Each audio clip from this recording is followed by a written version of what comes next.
Grover's grand plan.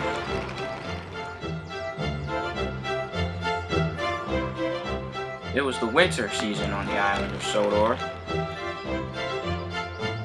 Everyone was having a safe recovery from the rendezvous with disaster that took place with Diesel 10, his crew, and the disastrous mainland miscreants.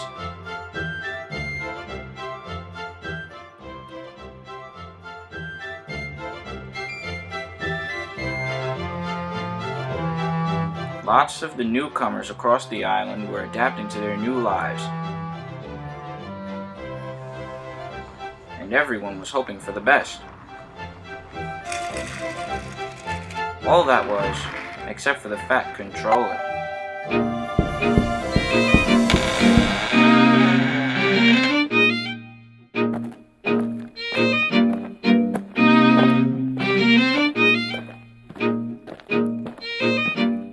Sir, I have a proposal for you.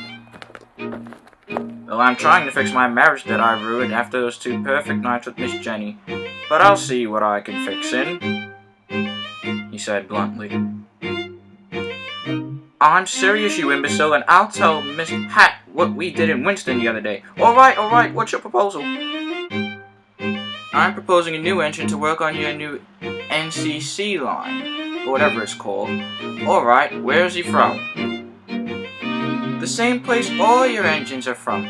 New York. Well, Long Island, New York, to be exact.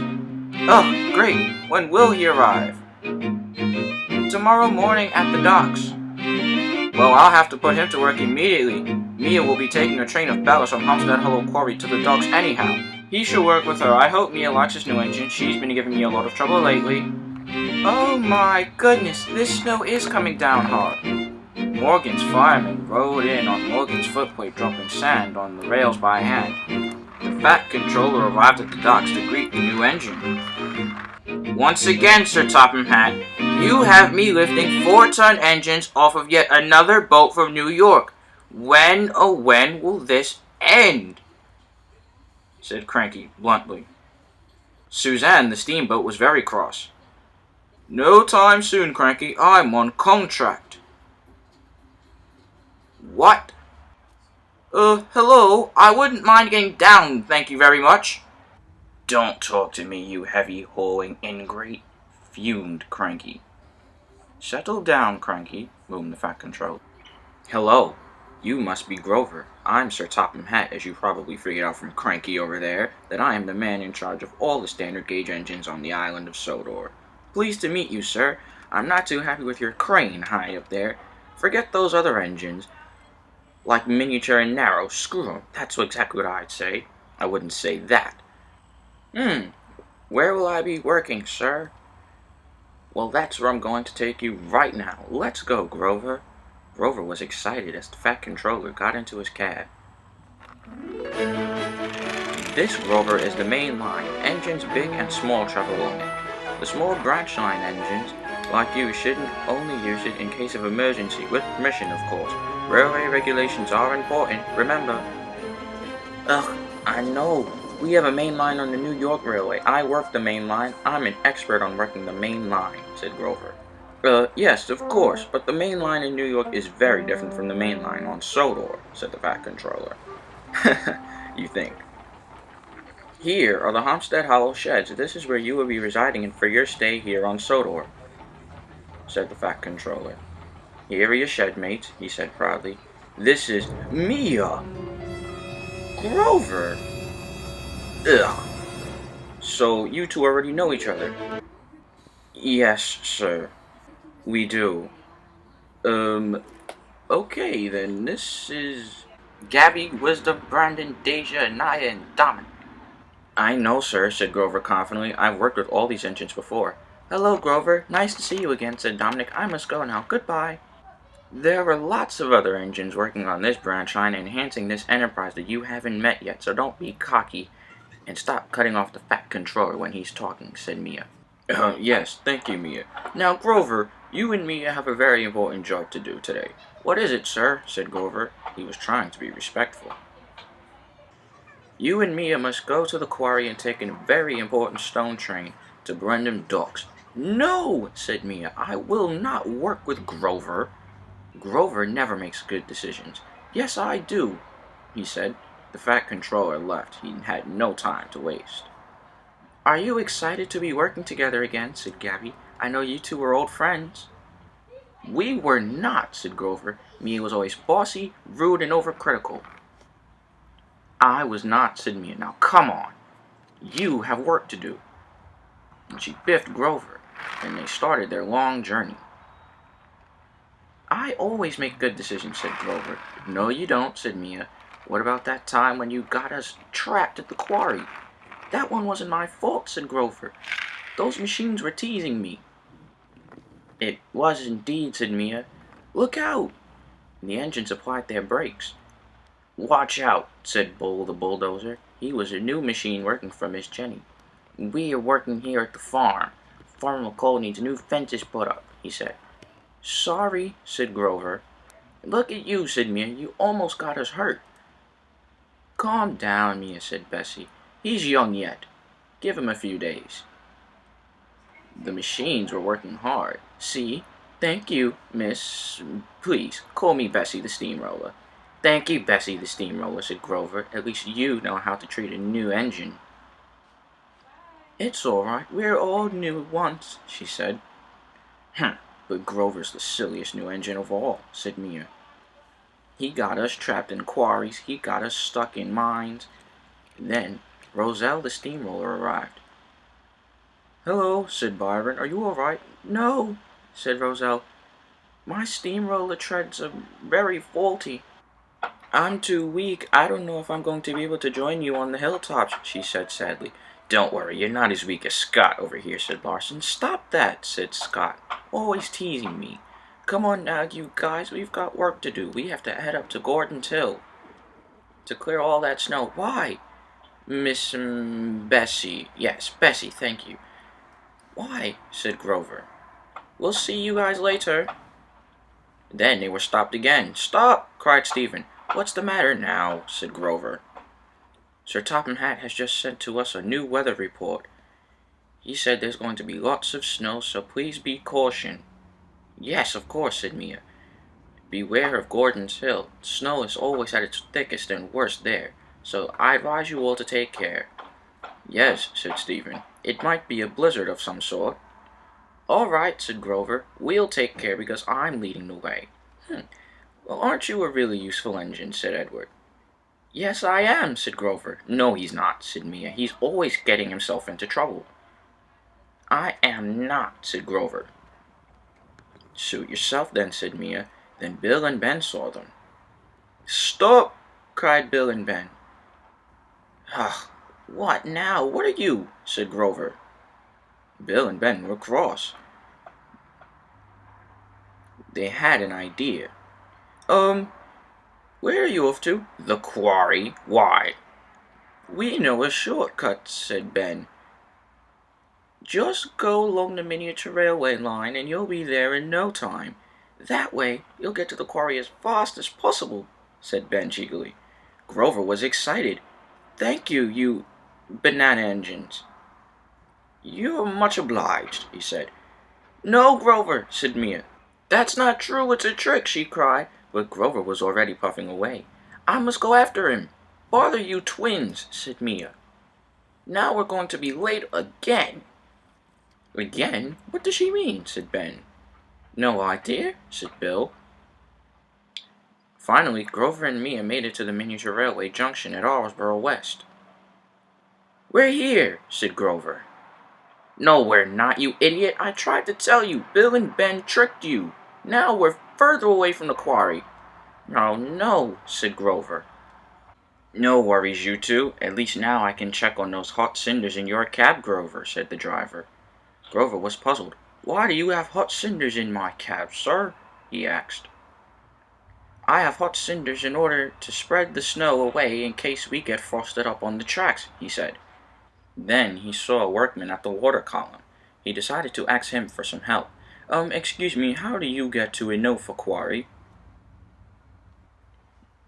Oh, from here, said the workman. Just go down that hill, and you'll be there in no time, finished Mike. Do put in a good word for us, said Bert. They love us down there. They say we're the miniature kings. Of course, said Grover. Thank you very much, said Grover's driver. Come on, you lot. We've got a journey to complete, he said. Mia and Grover chuffed crossly away. Grover knew Mia would start nagging at him again. Finally, they arrived at the quarry, but they were very late indeed. Where have you two been? Said Ciara. Your trucks have been waiting here and they're very impatient. You guys have to get to the docks by 4. Right, said Grover. We got lost on the way. No, you got us lost. You listened to Bill and Ben, said Mia. It wasn't my fault. I'm new and I don't know my way round Sodor.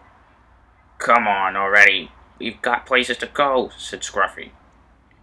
You silly engines are always making us trucks look bad, you ingrates.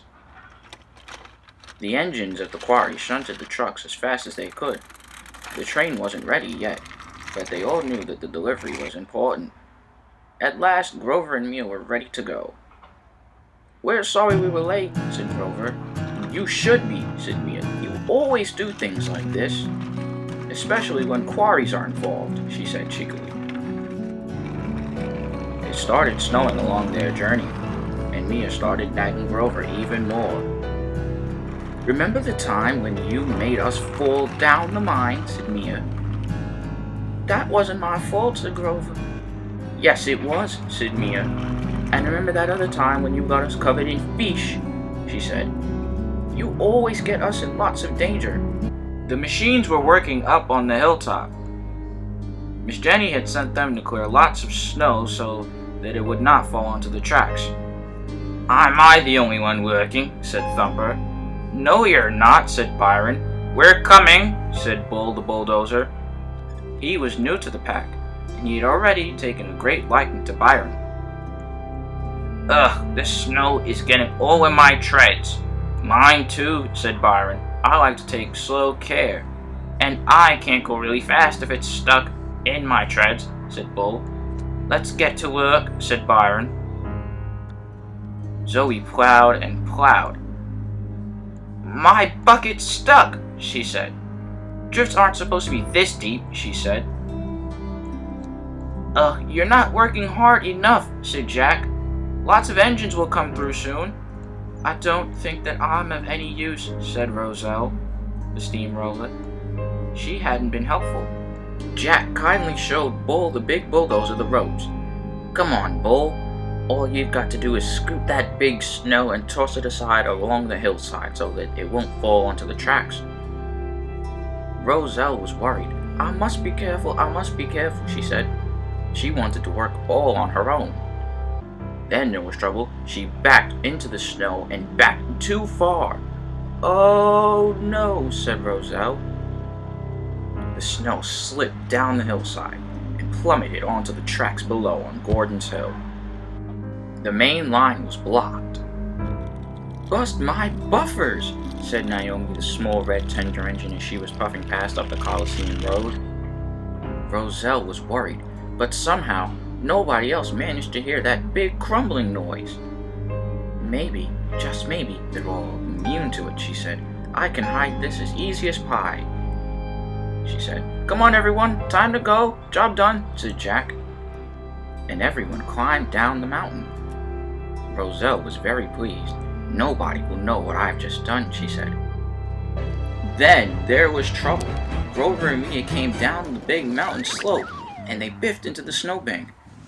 What's this? Said Grover. A lot of snow? Now we're stuck. Ugh, I hate snow, he chuffed. This is all your fault, said Mia. I told you to be careful and you didn't listen to me. Once again, you make bad decisions.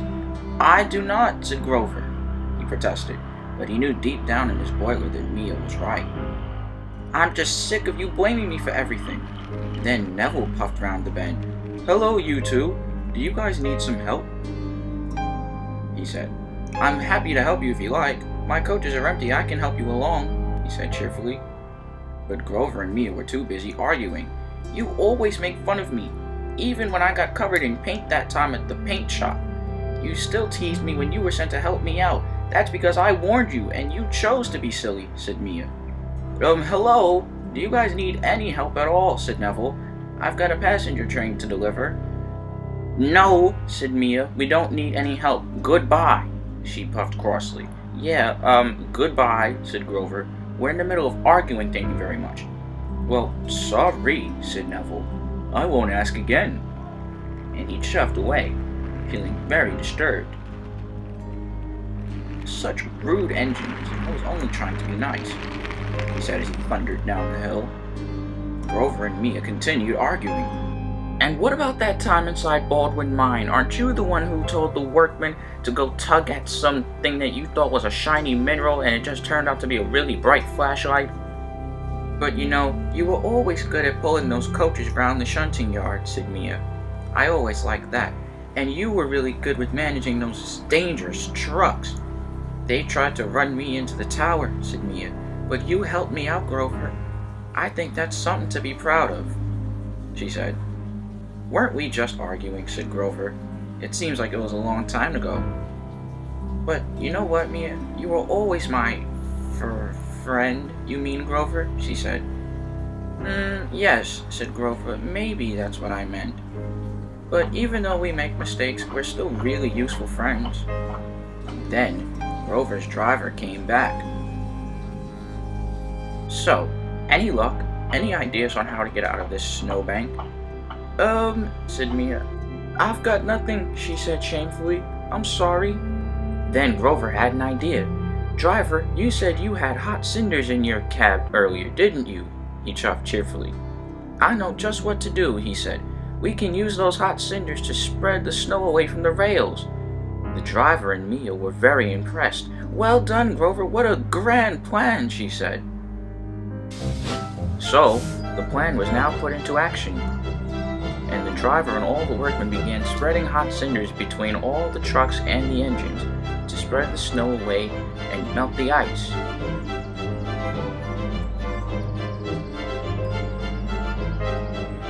All the workmen in the brake van joined in too. And like magic, the snow was gone. And it finally stopped snowing. Everyone was very pleased. Well done, Grover, they said, and they started on their journey again. As they made their way through the Colosseum, they found Morgan. She was in trouble. Oh no, said Mia. What's the matter, Morgan? She puffed. My college students are freezing in my coaches, and we can't get through because the snow has frosted up our rails, and Hazel can't help us, she said sadly. We're going to be late. I'm sorry, said Florence. I can't help either. I've got to go put out a fire at the docks. I guess I'll come with you. I'm no use here, said Hazel. Then Mia and Grover had an idea. We can help you, they said. Use hot cinders to melt the ice away. And with that, Morgan was away in a flash. Grover and Mia were very pleased to be great friends now, and they hurried to the docks as fast as they could. They'd still be on time after all. That evening, at the Homestead Hollow Sheds, the Fat Controller praised his engines greatly. Well done, both of you. It seems my plan has worked. But Grover, I have a surprise for you. How would you like to work the Colosseum branch line with your friend Morgan? Yes, sir. Thank you, sir, he chuffed cheerfully. I can't wait to get started, sir. I've found a great friend in Mia, and I hope she's found a good one in me, too. Certainly, she said. I'm very proud of you. You have been a pleasure to work with. Well done, chuffed the other engines, but no engine was more happy for Grover than Mia. And the two were now great friends. Grover now works the Sodor Coliseum branch line happily with Morgan. He became firm friends with Naomi and Monique very quickly, and his best friend Mia came to visit him every day. Once, said Thomas, I didn't listen to Terrence the tractor and I got stuck in a snowdrift. And once I didn't listen to Toby and the snow frosted up against my wheels on the crossing, said Mavis. I won't have that problem, said Mia, because I know my best friend Grover is the most reliable engine on Sodor.